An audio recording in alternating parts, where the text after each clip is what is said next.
Yes, ladies and gentlemen, welcome to yet another session of the TalkTrack, proudly presented today by the Alchemist, Roy. I'll be your host for the evening. We're at Plot 8B Gabula Road at the Borough House. The TalkTrack is an independent production of the Kara Junkies, sound mixed, edited, and produced by Maurice. All opinions presented on this show are in no way affiliated with the policies and procedures of the Kara Junkies. These are independent thoughts brought forth by the participants of the talk track. The Kara Junkies do not own any of the rights to any of the music playing in the background, and they also do not own any of the ideas being put forth today. That being said, what's up? How's everyone doing? We've had a very eventful weekend. We had Dexter Daps in Kampala that, almost like Yalevi's high value man with a lot of women, but we'll talk about that another time. We had Emma Sachs. Congratulations, Emma Sachs, on a lovely show yesterday. Saxophonist extraordinaire in his first solo show. And that must have gone well. So for those of us that couldn't make it, we send our apologies. For those that were there, thank you for representing and thank you for being there for our brother. But after that small disclaimer and small updates, today I want us to talk about contentment and comparison, or comparison and contentment. I had a very eye-opening conversation with my father. Well, all my conversations with my father are eye-opening. Let's start from there. That man is sharp. But today he talked, just father-son conversation, and he told me something about your ability to move forward to life, or your ability to move forward in life, is contingent on your ability to appreciate what you have now and recognize what you need to make those steps in life. And he said that one of the things that hampers us as human beings from being able to make that analysis and take that step is comparison. The way he put it is you need to be content, not comfortable. You need to be content with what it is that you have now, because being content with what you have now helps you understand what it is you need to move forward in life. Right? But he said the reason most of us cannot take that step is we're in a constant state of comparison. So how am I faring in relation to my peers? How am I faring in relation to my siblings? How am I faring in relation to the rest of the world? What are the expectations on me that are preventing me or halting me from taking these next steps? And that puts a lot of us in a state of desperation. We find ourselves taking jobs we don't like or jobs we don't deserve. We find ourselves taking partners we don't want because we are settling just because we're trying to meet a certain criteria, because again, we failed to get that level of contentment, and we are constantly in a state of comparison. So no leading question today, just what are your views on finding a sense of contentment with what you have in the moment, and how has comparison played a role in holding us back from achieving the things that we need to achieve, or how has comparison held us back from actually hitting the goals that we have because we have chosen to settle? Yeah? So your views on comparison and your views on contentment. That's all. I agree with your dad. Yeah, my dad is smart. And they also say the older the wiser. So for us to have these conversations is we've seen and experienced and known these things, on our own, And usually when someone older talks to you, sometimes you're like, by the way, you put it in context. But I also need to point out that this is very true. See, when you're content, it doesn't mean you are lacking, or you don't dream anymore, or you don't have goals anymore. And that's where people confuse the two things. To be content doesn't mean that you cannot have goals, okay? To be content in the moment is a form of appreciation of where you are at and knowing how much more you can do. Because when you appreciate what you're able to do, what you're capable of doing, then you're able positively, to know that this is now how I can move forward from here. the problem with comparison, and it's human nature, to be honest. I've seen little kids go at it, because comparison comes with the fact that as human beings we're different. Now, if we do not appreciate that I am different, Roy is different, Emma is different, then it's going to be always comparison. Because if you stop comparing, if you acknowledge the differences, no? And this is what happens, because if I see someone do this, and I'm going to try and compare myself with this person, I think what we need to realize, and this is a conversation, so I'm very glad we're having this. We need to have these conversations more often, from when we're even younger, Sometimes as an adult, it's hard to change people because of how they've grown up thinking or how they look at things. So I'm imagining if we talked about these things more, much more with the younger ones, or even to yourself. Sometimes you have that talk with yourself, You're like, but did I really have to? Now, because you're seeing, and that's why I keep telling people, you will not know what Rowena is going through to do these things you're comparing yourself with. Yeah, you'll compare yourself to Olivia, you'll compare yourself to Roy, you'll compare yourself to Morris, to Jocelyn, but you do not know how they are at the particular, situation or state they're in, good or bad. Sometimes we use comparison to make ourselves feel better, in a sense of, at least for me, I'm this, because so and so, but you don't know why they're going through that. That's why I said it can be both negative and positive comparison.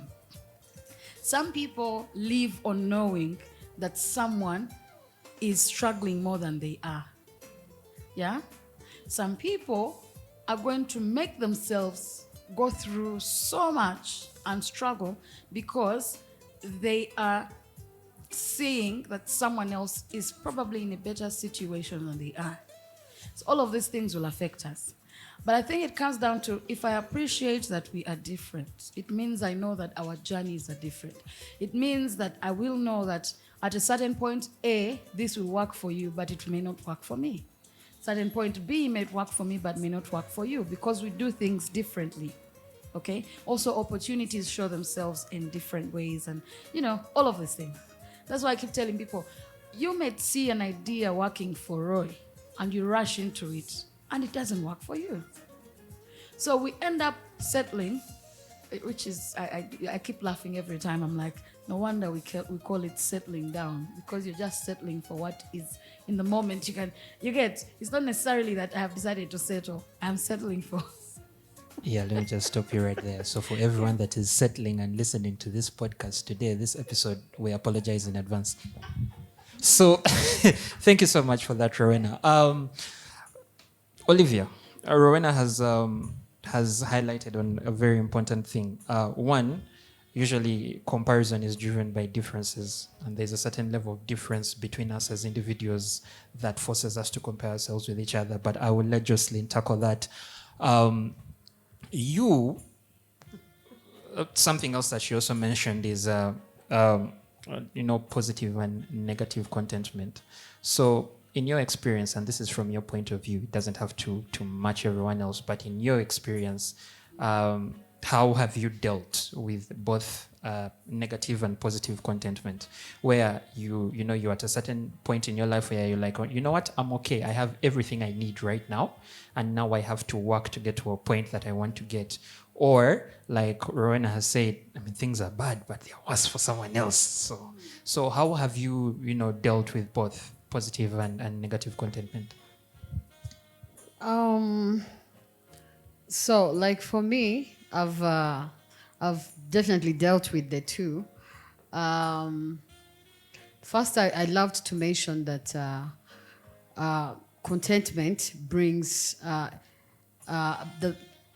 us to a place in our lives that is peaceful, and it's a way that we fight stress. Because if I'm to share an experience, like Rowena was saying, there was a time in my life when I felt like most of my peers, of people, that used to look up to me when we were still a bit younger, that thought I was going to be way better, um, uh, way better than me, and I felt like they're better than me, and in all ways, and I felt like maybe I'm lost. Maybe I've wasted my time, you know.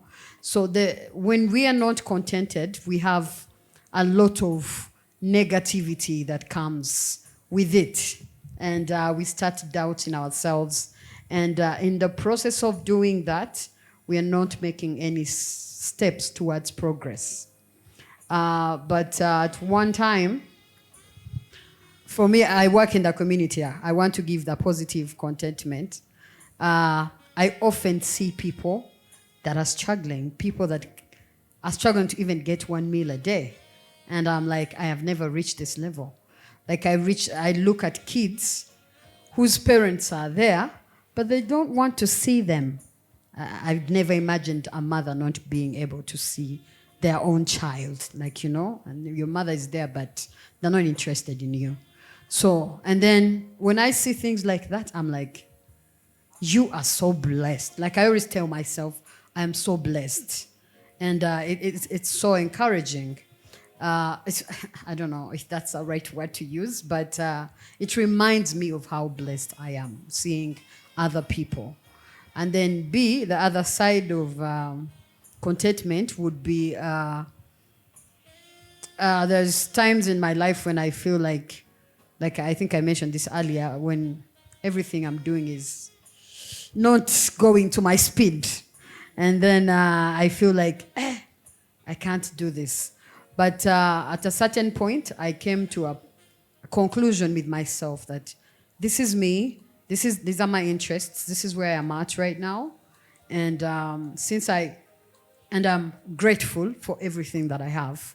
And since I did that, now I can see mentally I'm at a better place that is making strategies to like move forward, which I was not doing previously in the space of comparison and feeling sorry for myself. So I think this topic is really a good one that, like Rowena said, we all need to discuss growing up, because I see even the teenagers I have, you always see them there's contention between them, but because they're not contented with where they're at, they're comparing themselves with the rest. Oh, this one's doing this. Oh, they're doing things to live up to pass other people. They're not living their journey. They're living a certain life that yeah. So yeah, it's a good topic. Hi, Jay. Hi, Joss. Hi. Hi. Okay, so Olivia, I'm going to get back to you because you've made some very interesting points. Yeah, so we'll get back to like a group discussion about some of those. But Rowena, again, thank you for kicking this off because you've laid the foundation for something very interesting. Differences. We as human beings are fundamentally different. Aside from like our composition, molecular composition and that, but temperament, upbringing, access to opportunities, we're all different in that case. So Jocelyn, Rowena mentioned something about differences. How important is it for an individual to acknowledge their differences and the differences that other people have to, drive either their goals or their success? Because we've understood that not appreciating those differences is one of the reasons we tend to drive ourselves towards comparison.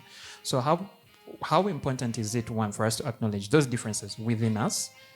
So for example, like sometimes acknowledging some of our privileges, some of our downsides, but in pushing forward our goals, but also how do we as individuals use those findings to better ourselves? Oh, that's a hard one. But I think, yeah, we definitely have to acknowledge the differences, but also not like spend so much time on them and trying to figure out like, this is the reason why, or, like a lot of people might have one thing go wrong in their life and then they focus so much on that it doesn't allow them to push forward towards their goals. and then that often can hinder, your development and hinder the people around you and everything. So I think it's very important to see the differences, but don't, don't dwell on them, basically. But also, I think it's important just to be able to see the differences in other people too. Like, oftentimes, like, given an example of just being here, right? Like, oftentimes it's easier. Like someone had said, when I go to the pharmacy, I don't have to often give a reason why I need that medication. When oftentimes people here do, just because they expect I know what I'm doing, they can just give it to me, And like, so there's a lot of things that people put in place just from our differences that they already expect of other people, if that makes sense. Like, you have perceptions of certain people based off of their differences, which can really hinder a relationship, or can really hinder you, because I can't control what I look like, right? Really that much. I can to a point, but and so I think if I was to sit there and like dwell on that and be like, okay, I'm different, yes, and I can get either like egoistic about it, or I can get really down about it, but instead I can just try to recognize that and determine how I can move forward from it, if that makes sense. But one thing I wanted to share, which I found interesting on a video that some people did in the States, it was like everyone stands on a line. It was like this group of kids in high school, and the guy was like, okay, move forward if your parents are still together. And then he's like, move forward if one of your family members went to university. Move forward if I forget, like, there was like different things that they kept trying to get you to move forward for. And then he's like, okay, now that's your starting point for the race. So now you see these people have these privileges that are way ahead of you sometimes, or some people are way behind you. And we don't notice those differences, right? Because we don't often experience and talk to everyone about all those differences they have in their lives. So we just expect they're at the same level of us at the race. But really we're not, We're all different. And even like you look at education, like, and how I might know more about a topic than someone else. So I'm able to understand it very easily, while that other person has no idea because they've never even thought about it before, And so, so I think we can't dwell on them, but we also need to recognize them and try to realize that we use them as a step forward rather than a step back, if that makes sense. Lovely. Thank you for that, Jocelyn. So now, Jocelyn has made some very, very interesting points, like very, very unique. And I specifically saved that question for her because, and don't take this the wrong way, but in terms of, the cultural perspective that we are all in, she has an outside eye that she can see some of the things that we may not see because we've been raised, we've grown up in this culture. So that's why but so what I wanted to gauge from this is something that Olivia spoke about. Olivia said that she works with the community, so do I. Community development is a very, very serious thing that needs to actually be funded more. So now I'm talking about funding for community development. But Olivia, you said something really, really important. You said that you sometimes look at people and their livelihoods and then get a certain sense of appreciation for what you have, which in some way, shape, or form could be categorized as comparison. That's all. In some way, shape, or form, that could be categorized as comparison. So my question to all of you, is comparison necessary for contentment?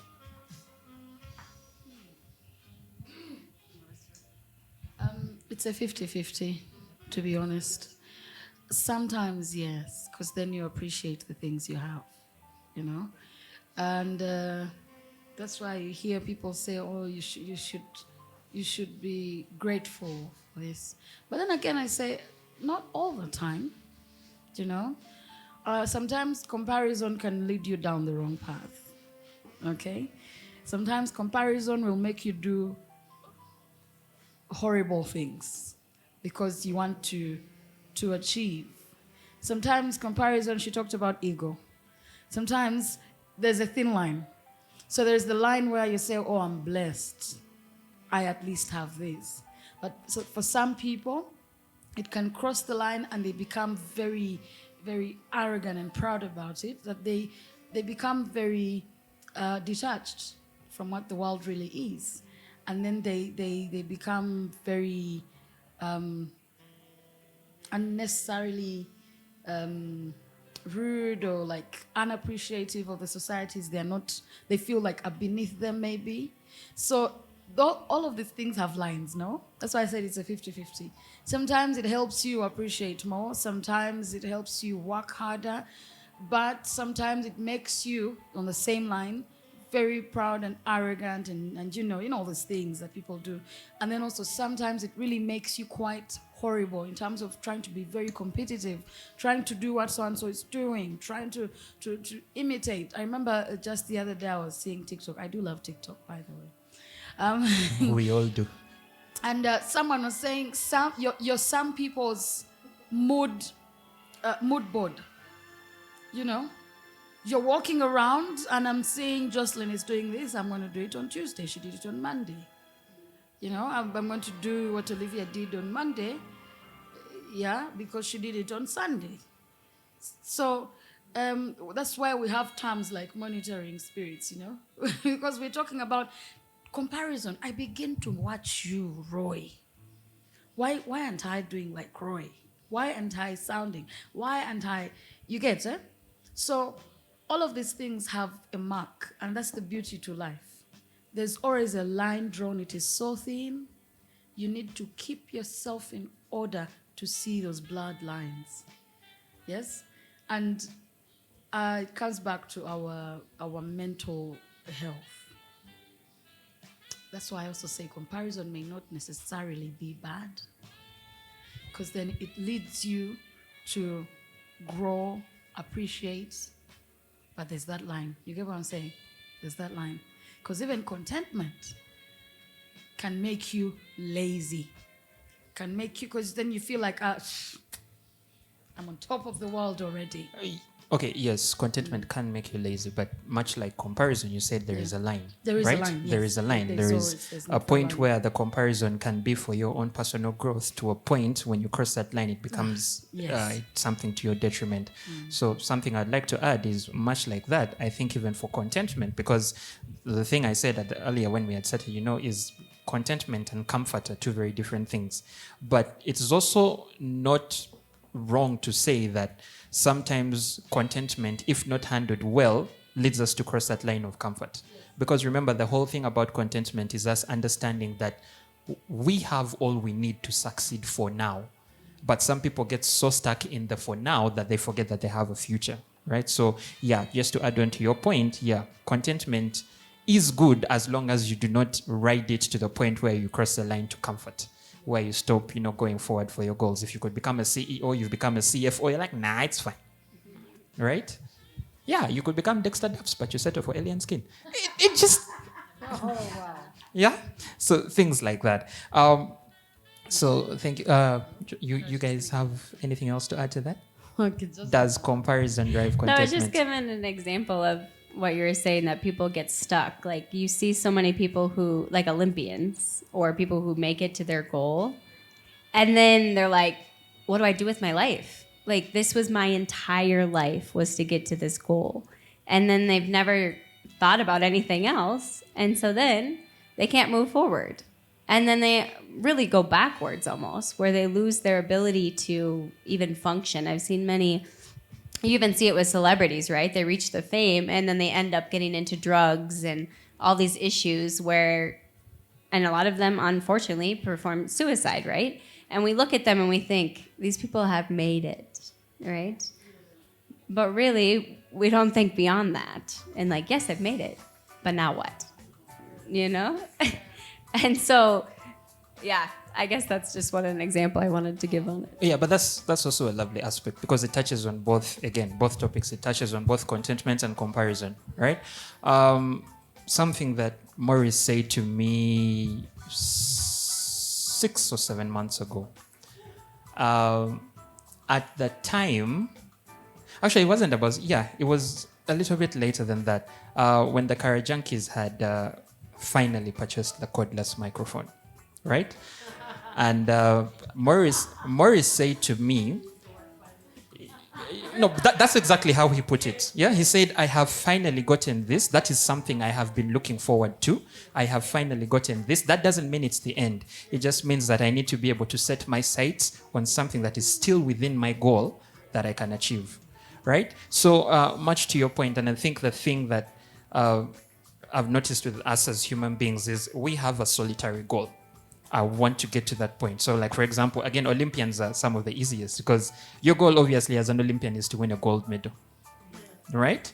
And so, for some people, you've gotten to that goal of winning a gold medal because you had focused so much on winning a gold medal, you do not know what to do after you've won that gold medal. And yet, you could easily pivot. You say, okay, I won the gold medal, but now I want to win the gold medal again, but break a record, like maybe an Olympic record or world record. So, I think one of the things that hampers us so much is we keep depriving ourselves of things to look forward to. Right? We think that if we still have something we are looking forward to, then we haven't achieved our goal. But we have. Again, Morris also talked to me about you have a larger goal, break it down into smaller achievable parts so that every time you achieve something small, you're climbing a ladder towards that goal of yours. And when I analyze what he said, you're so focused on what you want to achieve, however small it is, you do not have time for comparison, really, because you're focused on what it is you want to achieve, right? One thing the reason I brought up this topic is I wanted us to appreciate that there are so many facets that go into comparison and contentment. There's things like timing, like Jocelyn said, there are things like privilege, there are things like opportunity, but then there is also our ability to discern whether or not our goal is the eventuality of our life, right?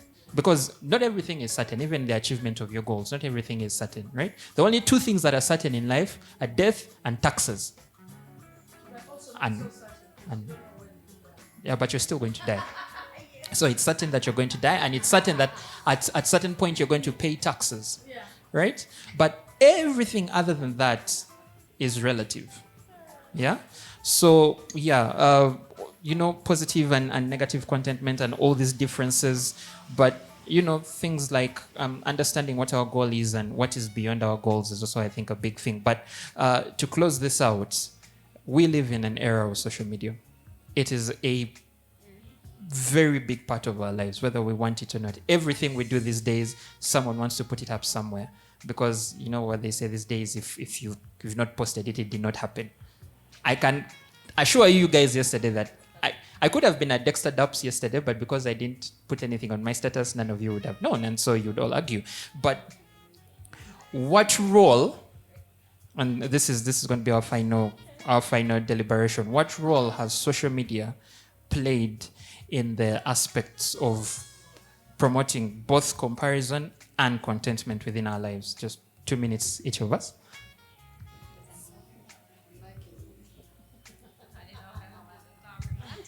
Emma. I do.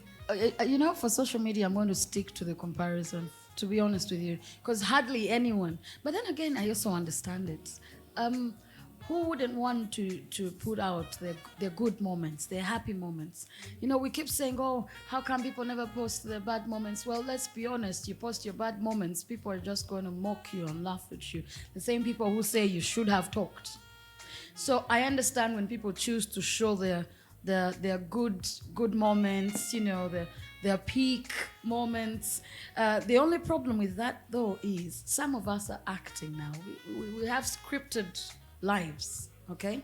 So for me, who is seated back here watching what's on social media, a scripted life, I will not even know that this is a script. Now, maybe even not a script, but I don't know how you reached where you reached. I'm just going to want to do that too. So that's where we're having a lot of problems. The comparison is you want to look like, sound like, have this. And I keep telling people now, we have a problem. People are no longer wanting no more bouquets for birthdays. People want the money one, because someone posted, and which is okay, for them and their lifestyle. You understand? But I'm going to want someone to do that for me as well. What if they can't? And then I'm mad at them, and then they're not worth my time, and then. You get what I'm saying? We've stepped away from the what we're calling the standards, the normal standards, the acceptable standards. And we have raised the peak, it's like unless you've done this.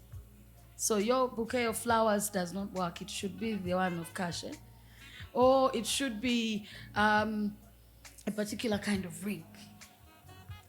And yet, these things are not bad at all. If you don't get that, you get. But because the comparisons and different lifestyles, different people, it gets confusing. You can only take in so much. But while you're still looking at this one's ring, then you're seeing the other one's present of which car. Then you're seeing the other one dressing a certain kind of way. Then you're seeing the other one talking about how they've been great leaders in their community. Then the next one. So all of these things, you're like, what do I want? Do I want to be a great leader, a good dresser, to receive this kind of gift? To be a successful businesswoman, to be, luxury, kind of travel. You're confused. Yeah. Basically, it's like everything is...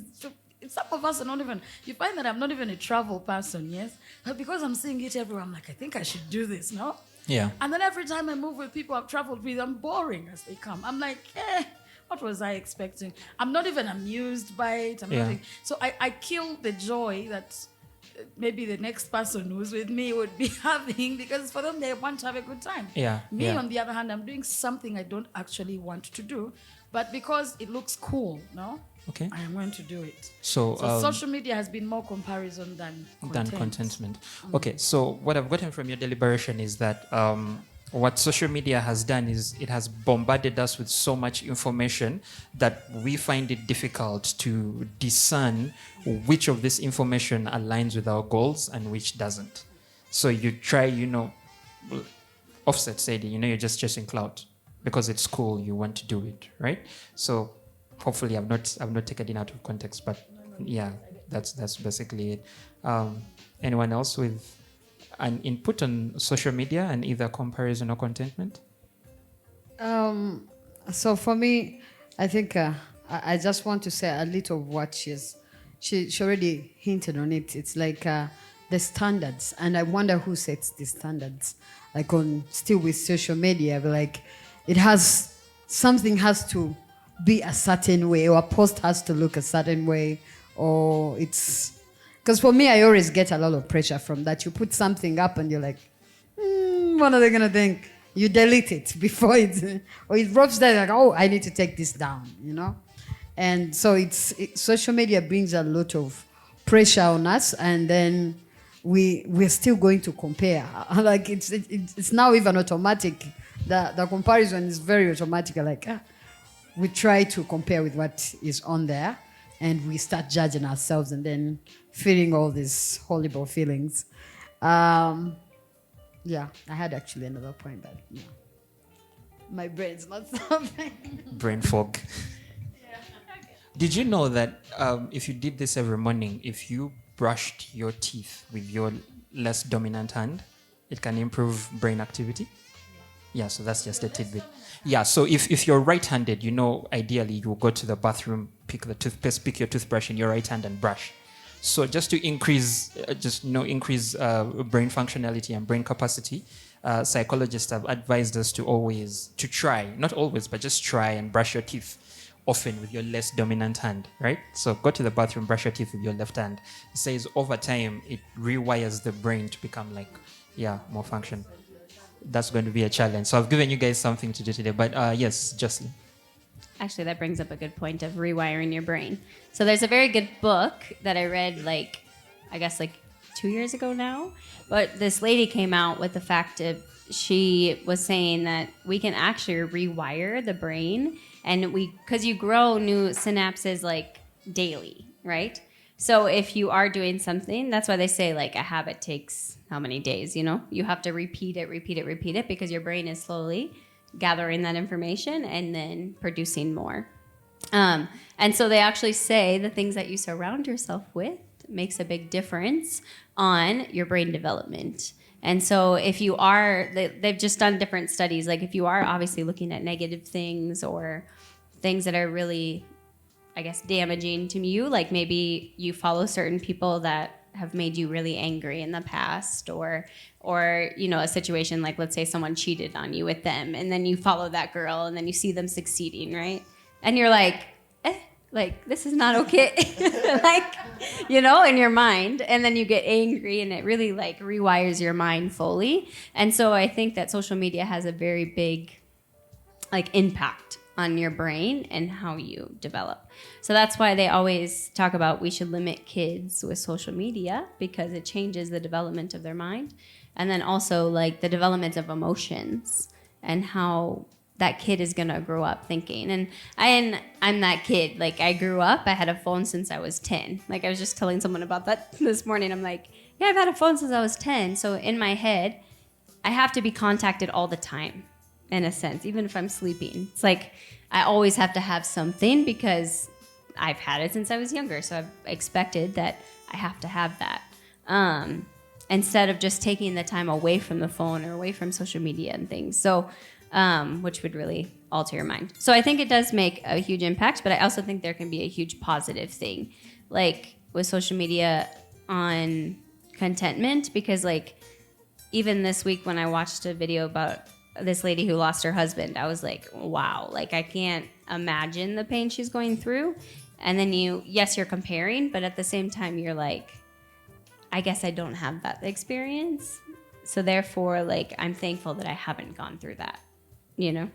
And then you see that all the time, like with people trying to raise funds and different things for things. You're like, wow, I didn't know those people haven't had food for, 5 days, things like that. So, but we also have to be very careful with that, because it gives the perception of certain people based off of what we see.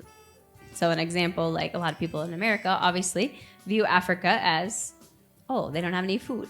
They don't have running water. They don't have electricity, because that's what we see online. So I think it does make a very big difference on our thoughts, our perceptions, and whether we become content and whether or not we compare ourselves in either a positive or a negative way. Okay. All right. So, yeah, that was very lovely. I was quite cognizant of the fact that when I thought up this topic, I was quite cognizant of the fact that it's very, very broad. Like there are so many variables that are contingent to what we either consider content or comparison. In my personal opinion, the way I was going about it was, I think both our comparison and contentment as human beings are driven by either a significant amount of self-awareness and self-honesty, or lack thereof. And that could be honesty about our privileges, honesty about our access to opportunities, honesty about our capabilities, honesty about what we can achieve with the resources that we have. And I've always found in my limited experience that once you're honest with yourself about, all these numerous variables and factors, it makes it easier, to foster a sense of contentment within yourself. Well, for example, I can't say that I'm going to jump on a mic right now and make a record, because while I kill it at karaoke, which I do, I'm not a performing artist. So I'm aware of those capabilities. And so it's not that I've never thought of pursuing that goal, but I'm honest with myself about my capabilities in that field. And so that level of honesty, but also acknowledging things like our differences, acknowledging that sometimes comparison is necessary for contentment. We just have to, not cross that line between, positive and negative contentment. And once we get to that level of contentment, also not let it drive us to a position of comfort. But also understanding that we are surrounded by a lot of things that sometimes drive our decisions in these variables, especially contentment and comparison. Things like social media, things like outings and stuff like that, like social gatherings. If someone posted a brunch, let's say, and you've seen someone in a cool outfit, chances are you want to go to that brunch, but you've seen that outfit, you're like, nah, I can't because I can't, right? And yet that's not even what it's about. So I think as human beings, one of the things that we really need to foster within ourselves to breed both positive comparison and a level of contentment that can help us achieve our goals is self-awareness and honesty about ourselves, our opportunities and our capabilities. But I also like all the points you all have brought up. You know, we're different as people, and sometimes comparison is necessary to, you know, for you to get to a certain level of content. And there is positive and negative contentment, and there is positive and negative comparison. So, you know, for the interest of time, within the interest of time, but also because this topic is something that I'm sure in the future we can always come back to, allow me to close it here. We have After the Talk Track, that is the official name, hashtag After the Talk Track. After the Talk Track is basically an extension of these conversations after the mic is dropped and after the cameras have gone down. And I always encourage all the people that come for the Talk Track to stay an extra 30 minutes just to engage, because some of the views that we're not able to bring up on the show can then be brought up after that. But ladies and gentlemen, I can't thank you enough for being here today, being at Plot 8B, Gavula Road, the Barrow House. Shout out to Rowena. I'd like to reiterate that the Talk Track is an independent production of the Kara Junkies, produced, sound mixed, and edited by Morris. The views presented on this show are in no way related or dictated by the Kara Junkies. We do not own any of the rights to this music that has been playing in the background. Would like all of us to be around next Sunday for another interesting episode of the Talk Track. But until then, ladies and gentlemen, have a blessed night. Merry Christmas in advance. And we'll see you all next Sunday. I've been Roy, and peace out.